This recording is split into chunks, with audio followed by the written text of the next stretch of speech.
That is, it is a bill that could be implemented with minimal federal expense. Hamilton would agree that such a bill is not connected to the taxing and spending power of the government. Hamilton would agree that such a bill involves legislation in the area of legislation that Congress clearly has no such legislative power. So Congress can provide money for public education, but it could not establish a national curriculum for public schools. Jefferson also made another argument that is at first glance convincing. It was to me for a long time until I did something shocking, and that was actually reading the Constitution. Jefferson argued that Hamilton's reading of the General Welfare Clause renders the next 17 clauses superfluous. After all, Jefferson reasoned, Hamilton's reading is so broad that it encompasses virtually everything.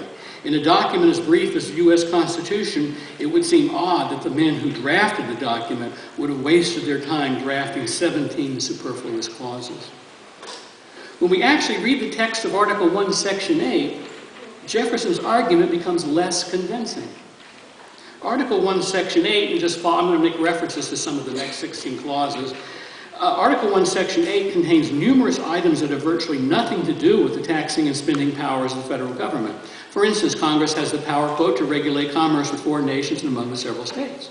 Quote, to establish a uniform rule of naturalization. Quote, to coin money, regulate the value thereof in a foreign coin, and fix the standards of weights and measures. Quote, to promote the progress of science and useful arts by securing for limited times to authors and inventors the exclusive right to their respective writings and discoveries. And quote, to make rules for the government regulation of the land and naval forces.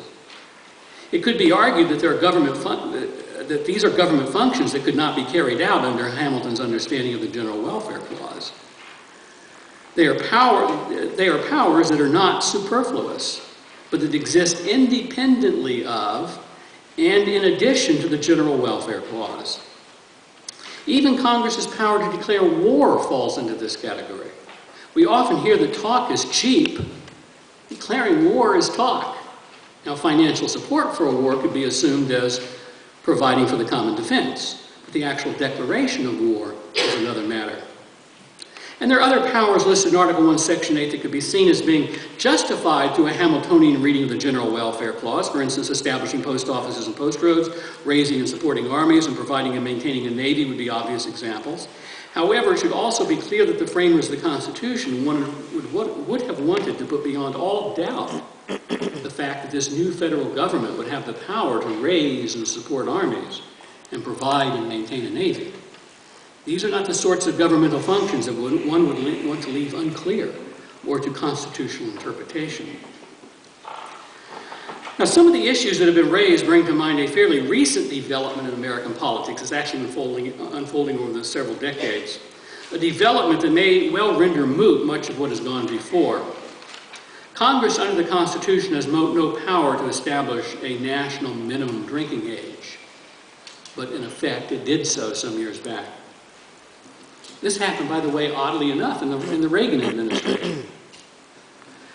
Many people were disturbed by the fact that there were differing minimum drinking ages among the various states. For example, between Wisconsin and Illinois and Wyoming and Colorado, states that border each other. College and some high school students in Illinois, where the minimum drinking age was 21, could drive into Wisconsin, where the minimum drinking age was 18, and drink legally. Driving home, some of these students would be involved in auto accidents where they would kill themselves and or others. Many people thought, there ought to be a law. They demanded that Congress act. But Congress had no direct power to establish a national minimum drinking age. Instead of establishing a national minimum drinking age, Congress established a recommendation for a national minimum drinking age.